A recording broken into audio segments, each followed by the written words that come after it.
all met one another and have, by virtue of the interchanges among us, have come to know one another far more profoundly than the usual introductions. And rather than therefore take time away from our speaker, I'm going to suggest that you all turn to page 9, not now, and read the salient facts about Joseph Chuman, who is our next speaker. But I should underline the fact that he is one of the founders of the International Institute for Secular Humanistic Judaism, and therefore his presence is particularly important because without his existence and those other founders of the Institute, none of us would be here today. And he is also a founder, or as is the Associate Dean of the Humanist Institute. The other facts about his life are available to you on page 9, including his picture. However, as the grandfather of one beautiful granddaughter who is central to my existence, there is a fact about Joe that does not appear in the book, which I must mention to you because, in my opinion, it is among the most important facts about him. He has raised 6 children and has 3 grandchildren. Joe, the floor is yours.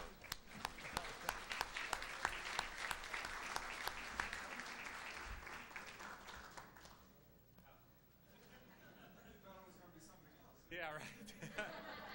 Thanks, Dan, for that very sweet introduction. Yes, 6 children there are, which just proves I am a humanist and I am committed, right, to human values and all those good things. Let me just say, Sherwin gave me the assignment this afternoon. It was to speak about the cosmopolitan Jew, which is like speaking about the non-Jewish Jew, which is a tough assignment. And I'll try to do my best. But before I give my talk, I want to say something. That's a joke. Right, okay. And that is how very happy I am to be here. I've been to the Birmingham Temple for many reasons over the years, and it's always a joy to be among members of this very special congregation. You know, over the last 2 days, I've gotten a lot of compliments, and I'm sure everyone on our panel has. But I want to stand the compliments back on their feet where they belong, and I want to thank you for being the marvelous audience that you are. And I'm saying that not to flatter you, but I do a lot of public speaking these days to audiences of 3 and 4 and 5 people. And it is, although I'm always reminded that when Freud was publishing his interpretation of dreams that was published in 1900, he gave each chapter as a public lecture in Vienna, and they were never attended by more than 3 people. And I always use that anecdote to console myself. But, and consolation we do need, because it is very, very rare these days, and lamentably rare, I would say, to find people who are still interested in ideas. In ideas. Try to pitch this to an audience of people under 40 or under 30. Okay? And see how many people would show up. Not many, and I fear that many, to a great extent, the commitment to ideas across America is something that is culture and generation bound. But I think, and that suggests to me that we humanists, you and I, and those who love the life of the mind still have a task before us, and that is to transmit this love of intellectual activity that we know serves to enrich and broaden our own lives, and try to, in effect, inspire what is a televisual culture, if I can use that word, for people of younger generations. That's an important task, because we don't want to lose this tradition of intellectual, as it were, enlightenment.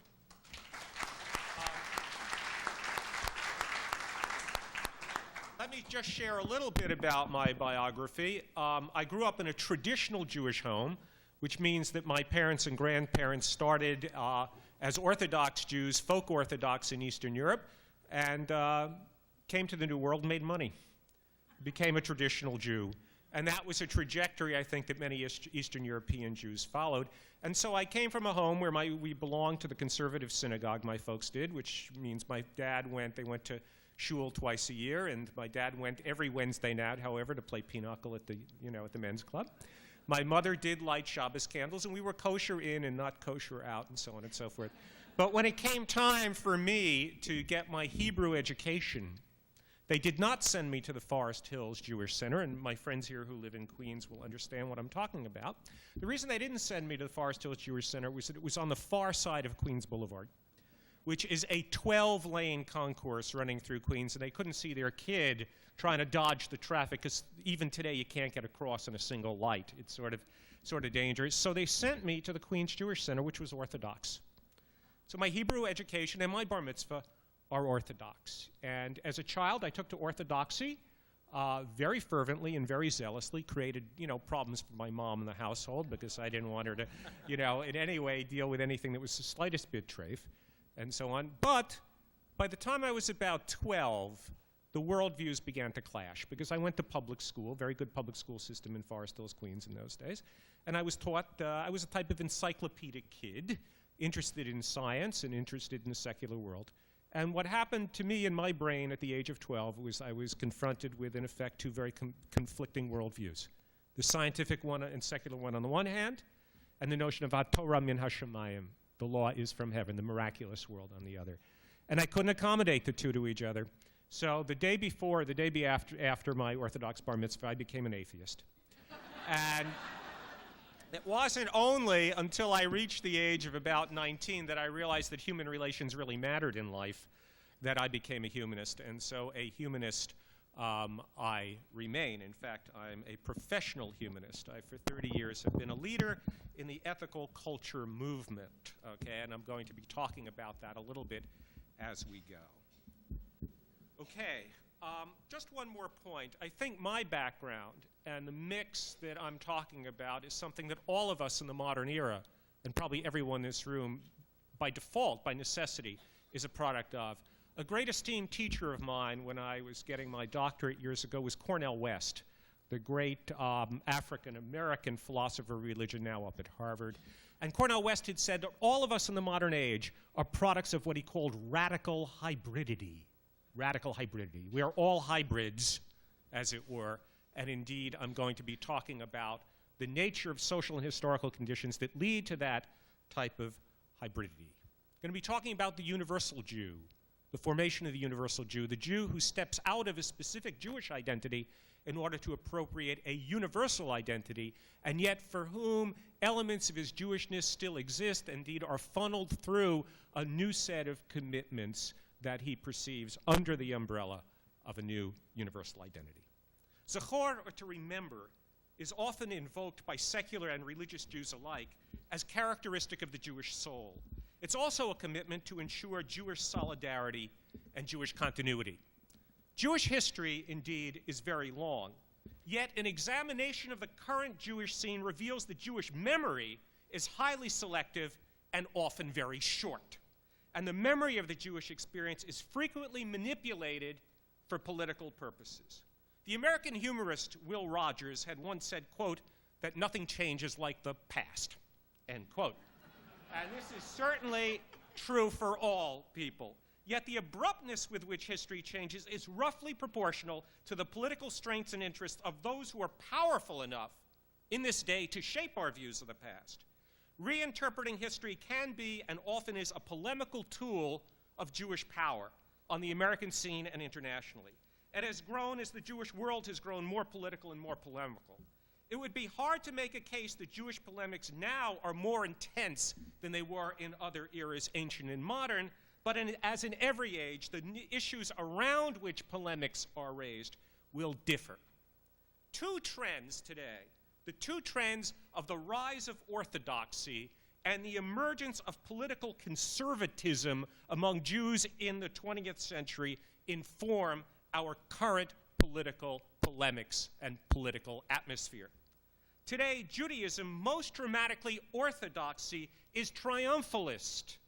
I don't know in the humanist world how much we're observant of the fact that there is a triumphalist, successful, proud, and powerful Orthodox Judaism. When I was a kid, it was assumed in the 50s that Orthodox Judaism was going to fade away with time. But lo and behold, for reasons that sociologists and futurologists and pundits never thought of, Orthodoxy has now reemerged as a powerful force in the Jewish world. There are now more yeshivas in the United States at this time than there ever were in Eastern Europe. America generally, since the early 80s, is having a romance with religion. A return to religion sweeping the American landscape like a whirlwind has raised tremendously the prestige of the irrational, the mysterious, what is amorphously referred to as the spiritual. These American trends have been very friendly to the surprising resurgence of Orthodox Judaism. Not only has Orthodoxy become a power unto itself, it has driven all other branches of Judaism to the right.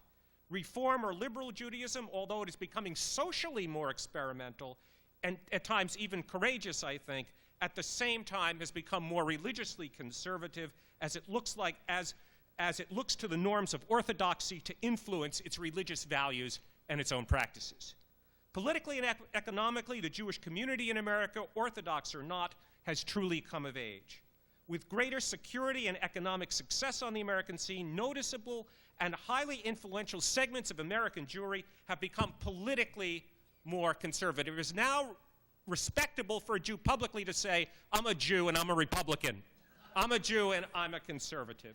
Now, indeed, that was true up until the Roosevelt era, but not since the Roosevelt era. Today, increasingly, the most visible Jews in politics, in publishing, in opinion-making, and in big business often proudly and aggressively identify themselves as conservative, even as the majority of American Jews remain on the left. They're the ones who have captured the show, okay? They're the ones who write the script, as it were, and to some extent rewrite the history. To the winner go the spoils. For the moment, this connection of political and religiously conservative interests, as I'm saying, is in the driver's seat. And as mentioned, one of the spoils of such status is to reinterpret the past in order to further one's future.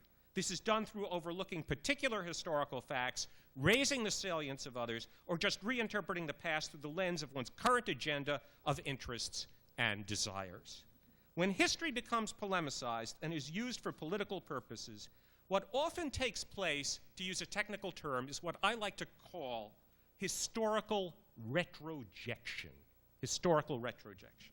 What this means is taking the values and interests that we hold in the current day and using these to interpret, assess, and often condemn people who lived in a different time, in a different culture, people who by necessity responded to different environments, different pressures, and different problems which were in effect their own, but not ours. It means judging people of the past by today's standards. And if we are polemically inclined, those who came before us are depicted as morally deficient. To give you an exotic example, it's ridiculous to blame Aristotle for not condemning slavery. Why? Because slavery was in the air. Not a single reference in ancient literature that I can find, there may be one or two, ever raises the question of the wrongfulness of slavery in Aristotle's day. Just not within the consciousness of those people. And so it becomes absurd for us, with our values that condemn slavery, and have for 300 years or 200 years, it becomes ridiculous for us to imply our values to a past figure. When it comes to Thomas Jefferson, a little more ambiguous. Because even though slavery was validated, the cronies with whom he held out, the French intellectuals, as it were, and Benjamin Rush and members of abolitionist societies in his day already, okay, we're talking abolition, and his own values should have indeed raised those contradictions to their rightful conclusion. So different because the environment was different. Okay? Judging the past by the lights of one's current agenda is very unfortunate, but of course a very common way to do history. A far better way to do it is to try to get as a complete sense of the times we are studying from the standpoint of the people who lived within it. It's an attempt to reconstruct the zeitgeist of the era in order to gain the tightest perspective on what motivated people of that time to act as they did. It is this perspective which is so often thrown overboard, I think, in the fretful struggle of who will control the future by controlling the past. In the Jewish world, the greatest political battles today are fought over the crisis of assimilation. It should not be surprising that all movements, both past and present, which are defined as having assimilationist tendencies, are given short shrift or are targeted for condemnation by the Jewish establishment.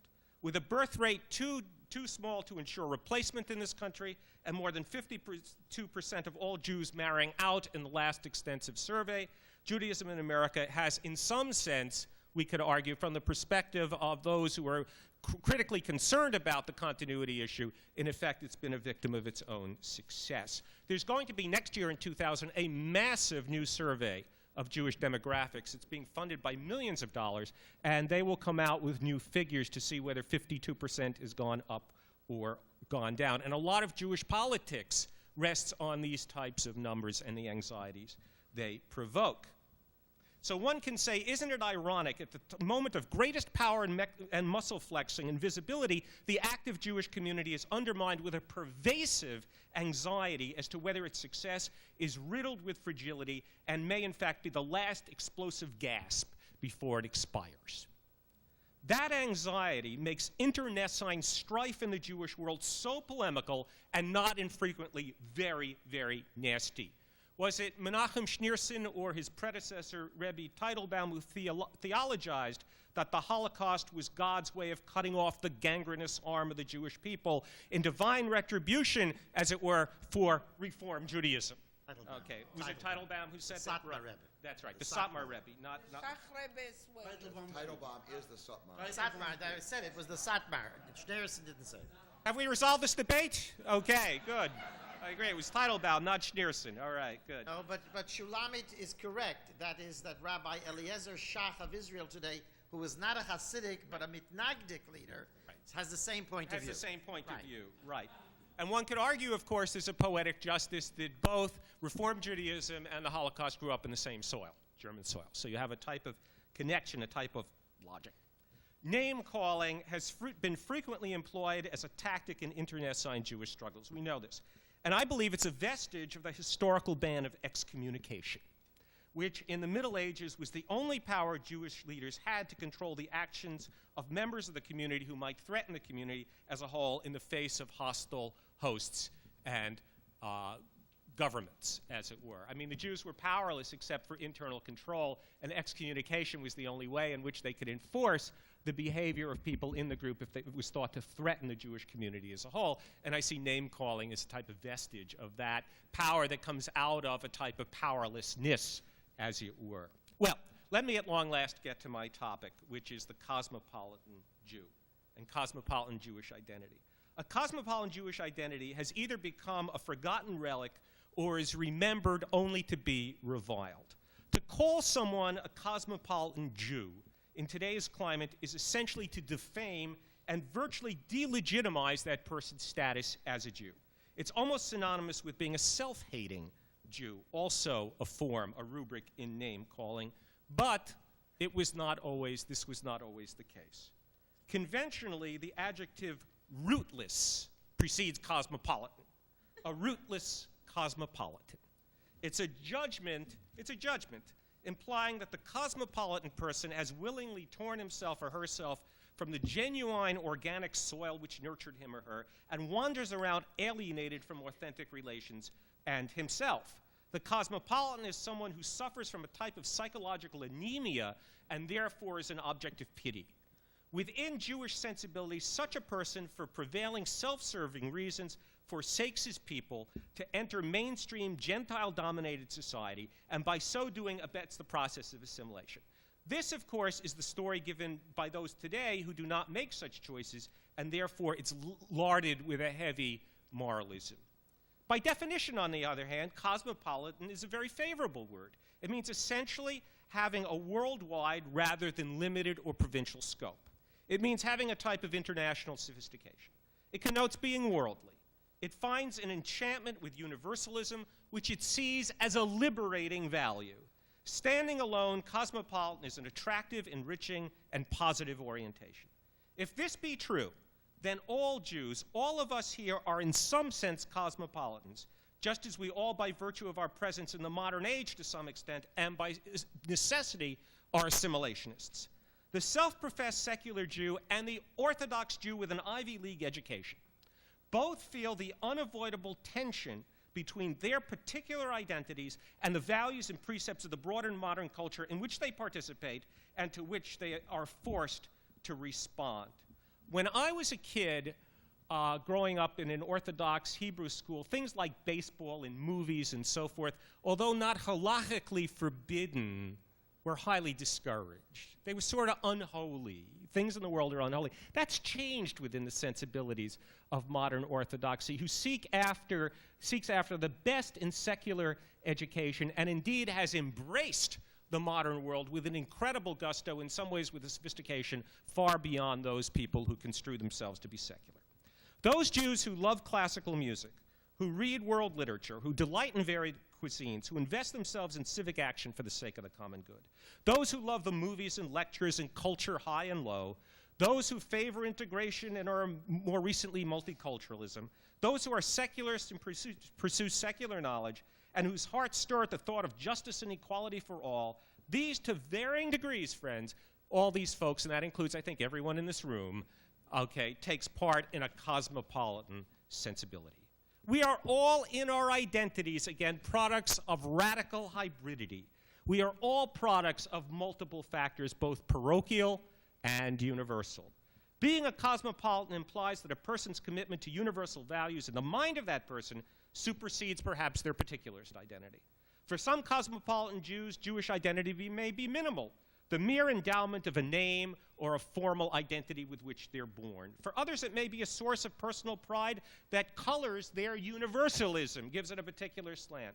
Benjamin Disraeli, for example, who had converted to Anglicanism, had a strong sense of his own Jewish identity. He wrote novels before he became prime minister with Jewish characters, and they were sympathetically drawn. Disraeli, who converted to Protestantism, yet at the same time took great delight in provoking the haughty Victorians of the day with whom he had to confer with references to his Jewish heritage. Quote, "While your ancestors lived in trees, mine were judges and lawgivers," he would sometimes shtup his Protestant Anglican high-minded Victorians with. Okay? For many cosmopolitan Jews, this approach, cosmopolitan, led to assimilation, and for others it was a way admittedly futile, of attempting to erase their Jewish identities altogether. And hence we have the current condemnation. But whether a person who makes these choices is in fact self-hating, as is often ascribed to them today, is a deeply personal and psychological issue. We cannot make confident psychological assessments, I would say, of individuals from sociological facts. Only personal testimony and maybe psychoanalysis, if you believe in it, can do that. Okay? We cannot ascribe from the outside what somebody's internal motives are ever. We need to understand, in a historical context, the development of the cosmopolitan outlook by looking at the historical forces that gave rise to it. We can interpret the emergence of cosmopolitanism as an understandable and reasonable option for Jews as they confronted the tensions that brought on the emergence of the modern age. It is sometimes forgotten that Jewish identity in any age, again, is a creation of both internal forces within the Jewish world, the choices we make here, for example, as well as an aggregate of forces working on the Jews from the dominant culture in which they reside and which are beyond our control. We are all a mix of internal choices, internal forces, and external forces working upon the community. They're far bigger, far stronger, far greater than we are. It's always a mix of these two influences. Jewish identity is not merely a choice, I'm saying, a result of the choices made by individual Jews. Far more significant are the broader cultural forces which are often unconscious and shape personal identity while creating new forms of Jewish identity and new Judaisms. The emergence of modernity, the modern age, the emergence of modernity in the 18th and 19th century created the greatest change in Jewish identity since the exile from the Middle East in the first century of the Common Era. The modern period signaled a tectonic break with medieval political and economic structures and with the ideologies and the values of the Middle Ages. The medieval world for Jews was one of provincialism. It was a world of relative political powerlessness, controlled economic and educational opportunities, and one ruled by rabbinic authority, which itself was beholden to alien powers. The modern age, modernity by contrast, has been characterized by urbanization, population growth, the spread of education, the development of capitalism, industrialization, the expansion of trade, the scientific revolution, and democratic forms of government based on social contracts. The scientific revolution focused on the discovery of universal laws of nature, By analogy, new democratic forms of government based on social contracts generated theories of universal human rights. In the Enlightenment, and for the sake of this thesis, universalism is the key concept that underlies the cosmopolitan impulse. The Enlightenment was the intellectual engine of the modern world, and it has created the modern Jew. Given centuries of exclusion from history and living at the mercy of often hostile powers, and in authoritarian environments, the Enlightenment came as an elixir of freedom. Unprecedented freedom for the Jew of the 18th and the 19th century. Jewish identity from its antiquity was a timeless endowment bestowed by birth and sanctioned by God. For the first time, it became essentially, in the modern age, problematic. It became a problem. Jewish identity became a problem. Modern freedom sowed a multitude of different Jewish responses in its wake, and we've covered a lot of them here already. Reform Judaism, secularism, socialism, communism, Zionism, the Jewish labor movement, an affinity for unionism, Yiddishism, atheism, Reconstructionism, ethical cultures, and, last but not least, secular humanistic Judaism are all products of Judaism struck by the forces of modernity, the modern age striking upon traditional Judaism, and in its wake sparking off, as it were, a multitude of creative responses. Even Orthodox Judaism, rather than being a mere continuation of ancient laws and traditions, is likewise a creature of the modern age, and that we have to remember. At each moment today, unlike his ancestors 1,000 years ago, the Orthodox Jew must choose to remain Orthodox against the tug and tide and blandishments of the modern world. And by making that choice, the Orthodox Jew is partaking in modernity, and the character and tenor of orthodoxy is transformed. Maybe not on the surface so much, but in terms of the sensibilities with which it is held and observed. More often, orthodoxy in this resurgent period has embraced, and I'm talking now about the 20th century, has embraced the blandishments of the modern world with unprecedented zeal. In our current times, and there's a new wave in orthodoxy since the 67 war and unification of Jerusalem that's enabled orthodoxy to become triumphalist not only in Israel but in the United States. There's even a newer modern sensibility among Orthodox Jews. Remember I said when I was a kid certain things were not forbidden but they were unholy and then and looked down upon in the Orthodox world? That stricture is gone. That stricture is gone.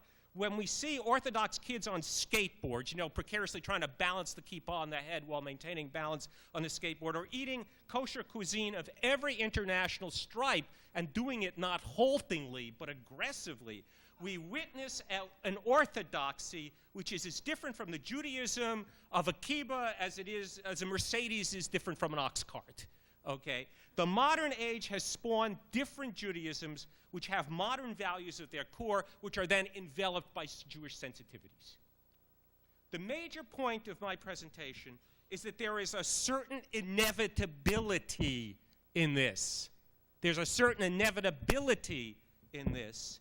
If contemporary Jews feel a tension about their Jewish identity, it is not because they are candidates for psychotherapy. It's because their personal identities as Jews are played out within a sea of much broader social forces that are bigger than we are and of which we are seldom conscious. We are all products of these two, as it were, gigantic forces of the heritage of medievalism rising up from the past on the one hand and the pressures of modernity. And all of us are stuck, as it were, in that bind and are forced to make a choice as to what we're going to do about it. This is not a choice that, indeed, our ancient or medieval ancestors had to deal with. It is modernity that has created the modern Jew and the cosmopolitan Jew above any choices that an individual Jew may make. The propensity to anathematize and polarize must take cognizance of this reality, or else it is not being fair to the facts. Historically speaking, as it was true in the golden ages of Spain, as the persecutions abated and conditions opened up for Jews to avail themselves, they in the modern age have taken the greatest advantage of it. In Western Europe in the late 18th century, economic, political, and educational opportunities emerged for Jews, which were unprecedented, though of course limitations and restrictions continue to exist. In France, with the French Revolution as mentioned, and with a higher profile in Germany, Jews were offered citizenship and a place in mainstream society. But, as so many historians have noted, that opportunity, as it were, created a Faustian bargain for Jews. The cost of participation was assimilation and one's primary allegiance to the state and society in which they lived. To partake of the fruits of modern society, the Jew had to begin and look like everyone else. Legions of Jews made this choice, but given the promise of freedom, equality, normalcy, and participation in the modern society, things that they had never known and had yearned for, who could fairly blame Jews of that era of making that choice? They were tempted by freedom before them and pushed by anti-Semitism behind them, and many Jews made that choice, as it were, to assimilate. Many did, and I'm saying, given the conditions in which they lived, it was a highly reasonable choice to make. As mentioned again, it was not totally a free choice. It was propelled by historical forces that were greater than any single Jew. From the perspective of today's religious propagandists, those Jews who stepped into the modern world are often condemned for it. Yet the emergence of the individual and the breakdown of communal identity is itself a defining phenomenon of the transition from the medieval world to the modern one. Medievalism is characterized by the fact that people found their identities exclusively by being members of a religious community. An individual alone didn't exist in the Middle Ages. You were either a Jew or a Christian or a Muslim or whatever, but you were not an individual. The individual did not exist in that sense. It's sometimes said by historians of ideas that Spinoza was the first individual, the world's first individual. Why? Because he left the Jewish community but did not join the Christian one. He became simply an individual citizen of the Dutch Republic. The relative freedom to choose one's own plan of life itself is a concomitant aspect of the modern world. Modernity, individual, and freedom are tied closely together. Universalism, especially the idea of a common humanity transcending religious difference, was the liberating idea of the Enlightenment. It is the basis of justice and equality. And given a history of injustice and inequality, the Jews of the 18th and 19th century went for it with gusto. By the way, the idea of universalism and the values and virtues of the Enlightenment on which this movement stands, and so many other movements stands, the Enlightenment is now under vicious attack, okay, in academic circles and elsewhere. And universalism and objectivity are being placed by a subjectivity and a parochialism. And it's that type of movement on the popular level that allows the regrouping of religious groups, be they Christian or Christian or Jewish, within the context of the United States. The Enlightenment is under tremendous attack. That which gave us emancipation is now, in effect, being rethought. You know, there are some ultra-Orthodox right-wing and right-wing political Jews who will now argue that the separation of church and state, a beautiful Enlightened idea, is a mistake because it leads to secularism. You know what they would prefer? To live under a Christian republic. You have some Orthodox conservative Jews making that case. So great is the attack on Enlightenment values. And in Israel, some of them would rather live under an Arab republic. Some would rather live under an Arab republic because the hatred of secularism, which is directly derived from the Enlightenment, is now construed by some people as to have been a historical mistake. Historical mistake. True. The Enlightenment, as if history had any other choice. The Enlightenment unleashed yeah, well, you see, that's the attack on the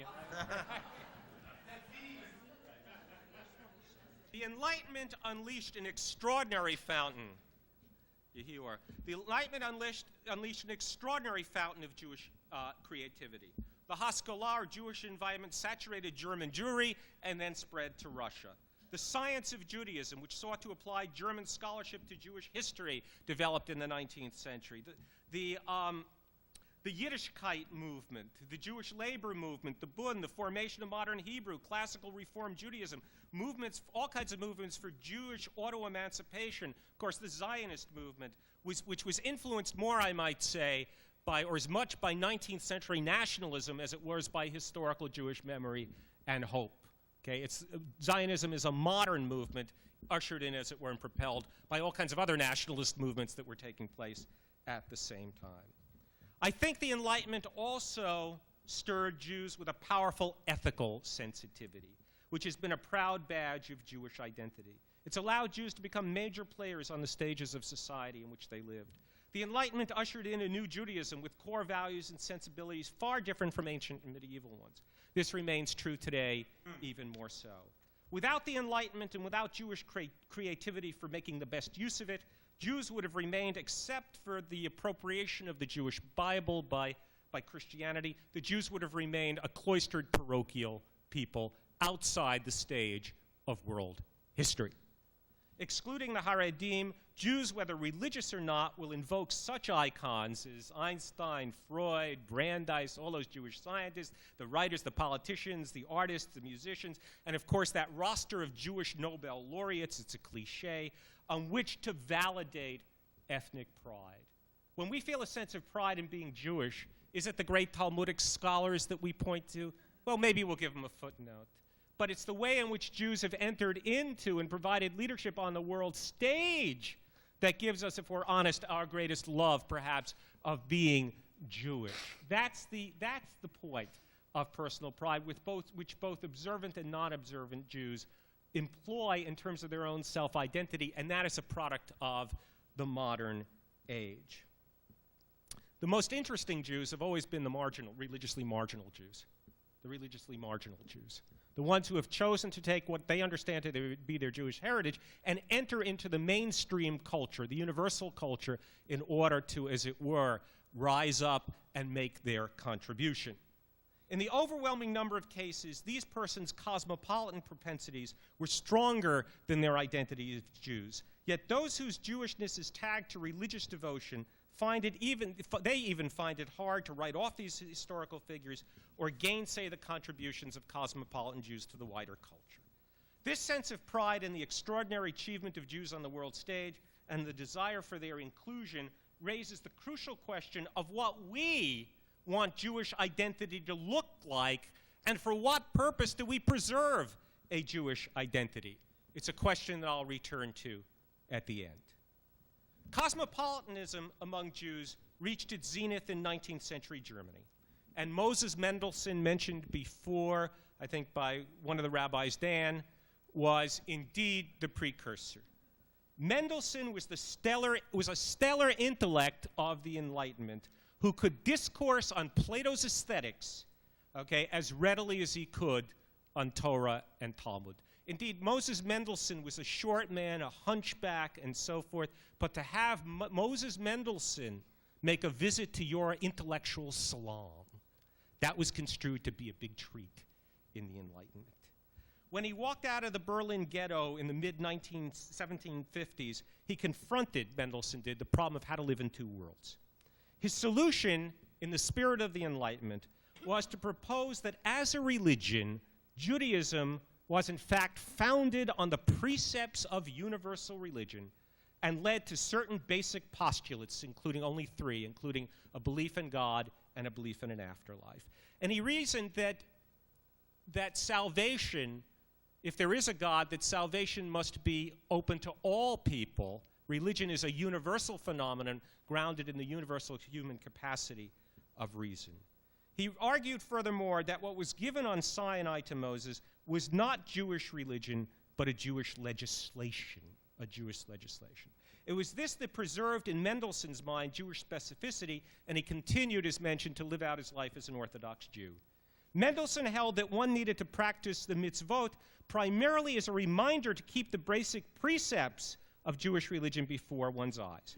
Part of Mendelssohn remained religious, but another part was assuredly cosmopolitan, as his hobnobbing with Gotthold Lessing and with Immanuel Kant and other giants of the intellectual Enlightenment in all those little high-minded salons. Okay. In fact, Mendelssohn, if people are interested, wrote a great book, I think it was in the 1780s, called Jerusalem. Somebody had mentioned it before, which is one of the earliest and most articulate defenses of the separation of church and state. And it was based on Enlightenment precepts. And he was talking about freedom for the Jews, not only for the Jews, however, for everyone. It's a fascinating work, and it's very accessible. It's really, I commend you to read it. It's a great work. A dichotomy which worked for Mendelssohn eroded with successive generations of German Jews. While wishing to preserve the rational core of the Jewish religion, the commitment to halakha atrophied as social opportunities opened up for Jews and caused observance to be less attractive and more difficult. It was this vestigial Mendelssohnian solution to the problem of modernity which became the basis for the development of Reform Judaism in the 1830s and 40s in Germany. Just a few words, and a lot has been said. I'll have to cut this short because a lot of this repeats what has already been said. But I want to say a few words about reform. Reform Judaism was a product of the rapid transformation of society. I believe it was a bold effort. Accommodationist, certainly it was, but intellectually and theologically, I think it was a bold effort to update Judaism to the spirit and values of the modern age. In that sense, it clearly had a universalizing orientation. That universal dimension was made most explicit in the founding document of Reform Judaism in the U.S. In 1885, again, Reform rabbinical leaders convened in Pittsburgh to draft a platform that provided the defining contours of Reform Judaism. But I want to tell you what brought those rabbis together, which has not been mentioned. In the year 1876, that is 9 years before the Pittsburgh platform was formed, the inevitable finally happened. A Reform Jew, aged 25 years old, who had been sent by his father to Berlin to study for the rabbinate and to get the best possible secular education that he could, came back to the United States. That young man was named Felix Adler, and his father was Rabbi Samuel Adler, who had participated in the synods that reformed Judaism in the 1840s in Germany, came and was invited to be the rabbi at Temple Emmanuel in New York City. And he sent his son Felix for the best education that he could. And at the age of 22, Felix came back in 1873 from Heidelberg in Berlin, age 22 with a Phi Beta Kappa PhD. Okay, brilliant young man. And he stood up in the synagogue, invited by his father to address this high-minded, well-heeled congregation of successful German Jews, 25-year-old kid. And he stood up before the congregation, and he did two things that offended utterly. The first thing he did was he didn't mention God in his sermon. The second thing he did was, in effect, to criticize and denounce the congregation for being, yes, very socially accommodationist, but having lost the message of progressive social change and social justice that the Reform movement claimed to have. He felt they had become just too cushy. As a result of that, he and they realized that he could not be a rabbi at Temple Emmanuel. And so the elders of the temple scooted him off and endowed a chair at Cornell University for young Felix to teach for 3 years. Adler was the first, if not among the first, American Jews to hold a professorate in an American university. He was there for 3 years, but some people who were in the audience in 1873 liked what he had to say. And they invited him to come back to New York to initiate what in effect was a new religio-philosophical movement that would transcend its Judaic character.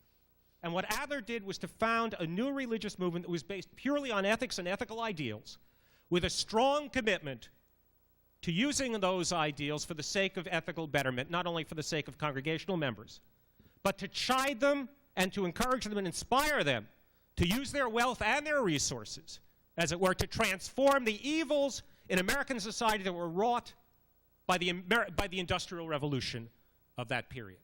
And so a new movement was born out of the sensibilities of Reform Judaism, its progressive impulses, combined with a Kantian rationalism that appealed to the universal ideals of reason, that put forward universal ethical ideals. And a new religious movement was born based exclusively on ethics, with virtually no ritual, no tradition, just an essential ethical mandate and ideal at its core. Now, that turned out to be very threatening to the Reform Jews of the era. You know why? Because ethical culture that met for its first, good 30 years, it rented halls in Manhattan, drew between 2,000 and 3,000 Jews, people, mostly German Reform Jews, to hear Adler's message of ethical universalism. Okay? It was a strong, growing movement in its earliest years. And as a result of that, the rabbis who convened in Pittsburgh, what they were trying to do, in effect, was to set some form of boundary around Reform Judaism in the wake of the development of ethical culture, because Reform Judaism of that period had no defined boundaries. So to a great extent, the Pittsburgh move of 1885 was a reaction against the development of ethical culture. But what's been often pointed out by historians was that the development of ethical culture was not, again, an unreasonable step, given the progression of Reform Judaism and given the ethos of modernity in the 19th century, and the notion of progress was not an unreasonable step for a Reform Jew to make. Adler preached his explicitly universal religion founded on ethical ideals for 50 years. And in the early years of ethical culture, its achievement was absolutely extraordinary. Again, carried forward to a great extent, not exclusively, on the resources, intelligence, and wealth of German Jews in New York. In those several decades after its founding in 1876, ethical culture went on to create the visiting nurse service, developed the settlement house movement in New York City. Its settlements are still there, worked together with that other great German Jew, Lillian Wald, in creating the settlement house movement in New York. There was a young leader of the ethical movement in New York at that time, not a German Jew, but an Eastern European one, by the name of Henry Moskowitz, social worker who became a professional in the ethical movement, who not only started settlement houses in Lower Manhattan, but together with W.E.B. Du Bois and with Felix Adler himself, started the NAACP, okay, in the early parts of the 20th century. The American Civil Liberties Union was created by a Roger Baldwin, but again with the help of ethical culture. The Legal Aid Society was something that ethical culture exclusively created, some people might say for better or worse, but indeed it was a creation of ethical culture. Adler was a pedagogue and had theories of reformist education.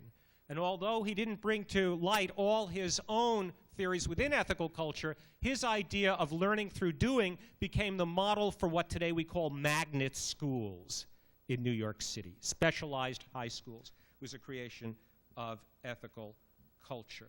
Adler supported labor, and together with his brother-in-law, Louis Brandeis, was involved in resolving major garment strike, mediating garment strikes by the garment industry in the, I think in I forget the date, 1918, I think. But whatever the case, ethical culture, propelled again by the energies and resources of German Jews, mostly made a very, very big mark on the life of New York City in particular and other cities. And indeed, those institutions that I've mentioned still indeed exist and in many cases thrive. The best known Jew in America in that period, 1870s, 1880s, was one Joseph Seligman, a German Jew, highly successful, made his money in industry and in finance. Joseph Seligman was once invited by Ulysses S. Grant to become the Secretary of Treasury of the United States. It would have been the first cabinet office held by a Jew had he accepted it. He was president of Temple Emmanuel, and at the same time was the president of the Ethical Culture Society in New York. Indeed, so close were the sensibilities between the two groups. Cosmopolitanism, universalism, okay, brought with it a sense of conscience towards the needy among the mostly German Jews of that era. Universalism was assuredly the guiding value of ethical culture as it was in classical reform, even as the latter sought to rein itself in by focusing on what was Jewish in Reform Judaism. Let me just move ahead a little bit and skip some stuff I was going to say about Reform Judaism and go back to Germany for a moment, moving back again. 19th century German Jews were eager to enter into the mainstream of German society. As they thirsted for secular German culture, they aspired to and achieved the ranks of physicians, lawyers, merchants, poets, civil servants, scientists, retailers, financiers, and bankers. The Rothschilds and the Warburgs, of course, were the most internationally prominent of these renowned and cosmopolitan Jews. Though the German Jewish population of 19th century in Germany did not exceed 500,000, then Jews as now were overrepresented in many of the professions, especially in the universities. I think you can only look at the American scene today, where 25%, I think, of all college professors are Jewish. The only time that supersedes that type of profile in universities was in Germany in the 19th century. The growth of market capitalism and socialism in the 19th century in Germany and beyond held great attraction for Jews, both polarities. They entered the opposing spheres of economic affiliation in ways that not only used them but transformed them. Both systems, one implicitly and the other ideologically, have worked to give the modern Jew a cosmopolitan outlook. If German Reform Jews brought their entrepreneurial skills to America in the 1840s, then Eastern European Jews brought their secularism and their socialism to these shores in the years following 1881. You had about 100,000 German Jews in the United States in the 19th century. After the wave of immigration, 1881 to 1914, you had 2 million, Eastern European Jews. Whereas German Reform Jews were high-minded, rationalistic, entrepreneurial, the Eastern Europeans arrived often restive and rebellious and eager to avail themselves of the freedom of the Goldene Medina, which was also, they recognized, the Treife Medina. Okay? Again, that Faustian bargain that confronted Jews in Germany in the 19th century confronted them again as they got on those boats to come to these shores in the early decades of this century. Anger directed not only at the oppression of Tsarist Russia, but also the rabbinic authoritarianism they had left behind, often translated into a rebellion against religion as Russian Jews struggled to move socially upward. Americanization through education was the way chosen to get up and out, and I am happily a beneficiary of that trend. The economic and social circumstances in which they found themselves made the Union movement, socialism, and secularism, including secular Zionism, attractive options. People know who the first socialist was in the American Congress? Meyer London, who was a Jewish socialist, Lower East Side. Okay, do you remember the date, Jack, when he was elected? Around 1910 or whatever, I believe. We today who are secular Jews, we who are progressive Jews, humanistic Jews, Jews who love learning and culture and cherish the American democratic ethos, we Jews who partake in cosmopolitan sensibilities and values and like it, are the beneficiaries of this multitudinous modern Jewish stream and streams which have flowed from Europe and irrigated the American landscape. What I want to do in closing is just sketch for you, after the sketch of Jewish cosmopolitanism, is to reflect on its meaning for Jewish identity and the Jewish future. Halakha makes Jewish identity pretty clear. But halakha cannot be the only way to identify who is a Jew. If we accept that the Jewish people have been shaped at least as much by external forces than by internal ones, then Jewish identity must become a matter of historical definition. Jewish identity, though elusive, involves an intuitive identification with that collectivity which calls itself Jewish or is recognized as such.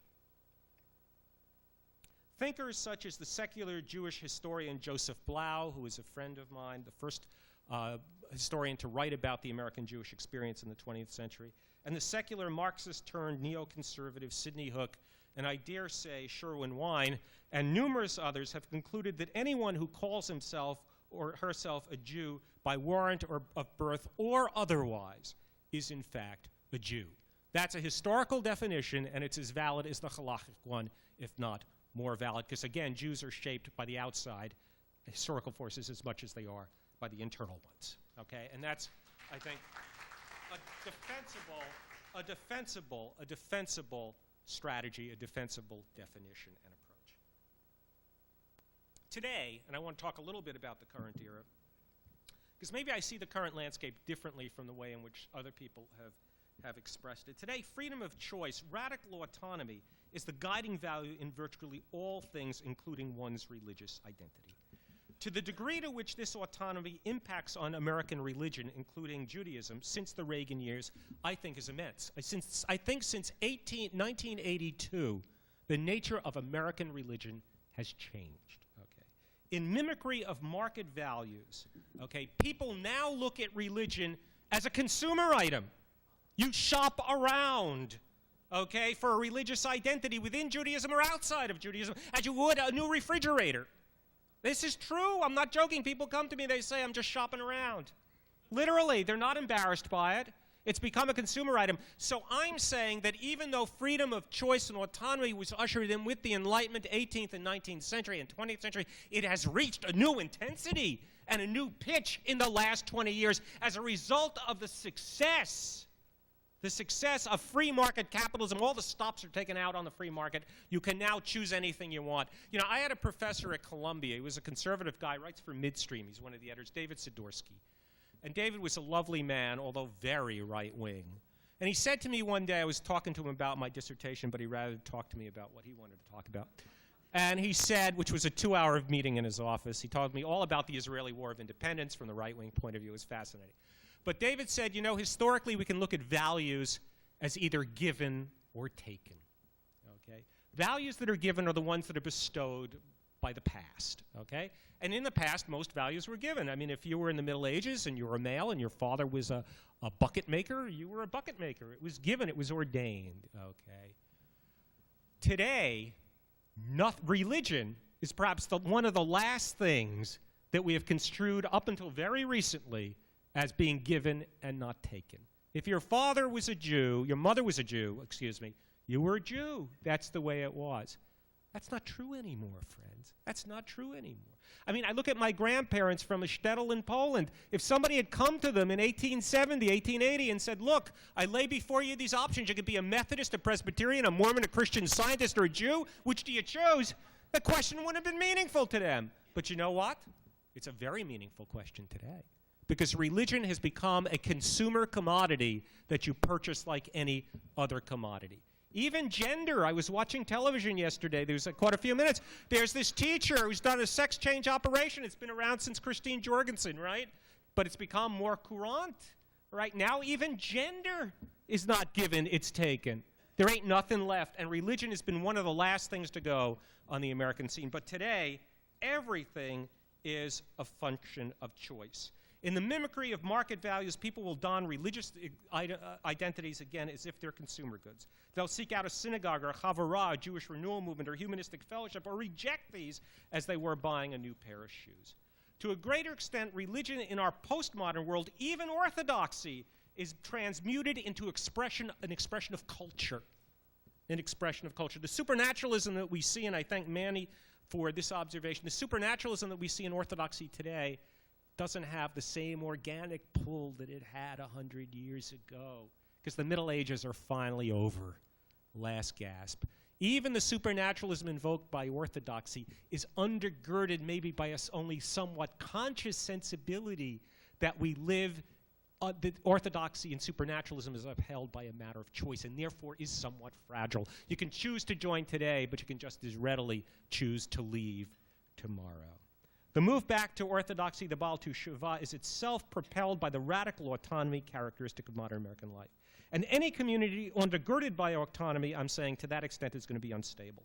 While the resurgence of orthodoxy is a parochial move, it's a parochialism very different from the organic shtetl orthodoxy of my grandparents, for example. We may like the smorgasbord approach so prevalent in American religion, or we may lament it. But what seems clear is that the cat is out of the bag, friends, and there's no stuffing it back in. If we yearn for the old-time religion, okay, you know what we've got to do? We've got to create a new Middle Ages. Because it was the Middle Ages that created that. The shtetl orthodoxy out of which my father and my grandparents came, that was a vestige of a medieval sensibility extending itself in Eastern Europe into the modern world. In America and in the world today, that is gone. If we want to bring that back, and of course none of us here do, if we wanted to bring it back, we'd have to develop a type of communal ethic that you see, for example, in India, where the community supersedes the individual. Do we want to make that choice? No, I don't think we do. Can we make that choice? No, I don't think we can't. The cat is out of the bag, and freedom, as it were, autonomy and freedom of choice is what undergirds religious identity. The point is, and I'm finishing up here, is that one's identity within the Jewish community or stepping out of it is totally elective, even totally voluntary, more now than ever before in religious or Jewish history. On the American landscape, we will have Orthodox Jews, conservative, Reform, Reconstructionist, Jewish renewal Jews, humanistic Jews, secular Jews, cosmopolitan Jews, and indifferent Jews, and Jewish identities yet to emerge. As long as freedom remains the leading zeitgeist of American society, this fact is inevitable, and let's hope that freedom does remain, okay, the leading zeitgeist on the American scene. It also suggests what values ought to frame the Jewish future in terms of the polity of America. The Orthodox want everyone to be Orthodox. That's not going to happen. It's not going to happen. Two factors ought to concern us. First, we ought to think of what form of Jewish identity is most meaningful for us. Though the Orthodox would tell us that a reversion to orthodoxy is the only way to stem the tide of assimilation, there are few things more lamentable, I think, than trying to be religious when you're not, or trying to believe in God when you don't believe in God, and twisting your conscience to do it. No one should do that. No one should ask you to do it, and you shouldn't comply with that effort. Furthermore, with regard to assimilation, it's not clear that orthodoxy provides the answer either. There's a certain intuitive grasp for that, but the statistics tell something else. Despite their great power and presence and relatively large birth rate, Orthodox Judaism has not grown numerically. More, in fact, leave than join. It's hard to tell given the resurgence. But again, it's much more noticeable when you put your kippah on than when you take it off. Okay. The demographer Egon Mayer, who was here 4 years ago, I remember, found in a 1990 survey that only, and it's probably changed a little bit since then, that only 22% of Jews raised in Orthodoxy still identified themselves as such, compared with 57% of conservative Jews and 78% of those raised in Reform. In 1970, 11% of American Jews were Orthodox. In 1990, only 6%. So it's not clear that Orthodoxy is the answer, because many, more people leave than join. In an environment in which autonomy reigns, and this is my last point, people will develop the identity which is most meaningful for them. That's inevitable, and it's the way it should be. For me, most likely because I am a Jew, religion which does not conduce or does not lead to greater ethical sensitivity and conduct, including an abiding respect for the worth of all people, a universal idea, is of no personal interest. The touchstone of religion can only be, does it make you a better human being? Does it make you a better person? A more intense ritual life or communal investment, if it does inspire to greater moral insight and commitment, is, I believe, if it doesn't do this, it's of little and any negative value. Finally, it seems to me that the conditions of freedom under which we live make pluralism, a universally accepted pluralism, the only organizing principle for American Jews, both logically and out of necessity. It is a shared recognition that each expression of Jewishness, religious or not, has its place, made legitimate by the forces of history. As long as freedom and the fruits of modernity are the coinage of the realm, that is the way it will be and ought to be. And given the great success of Jews in this culture, including those who have adopted a cosmopolitan and humanistic spirit, given what we've achieved in this culture and beyond it, that's not so bad.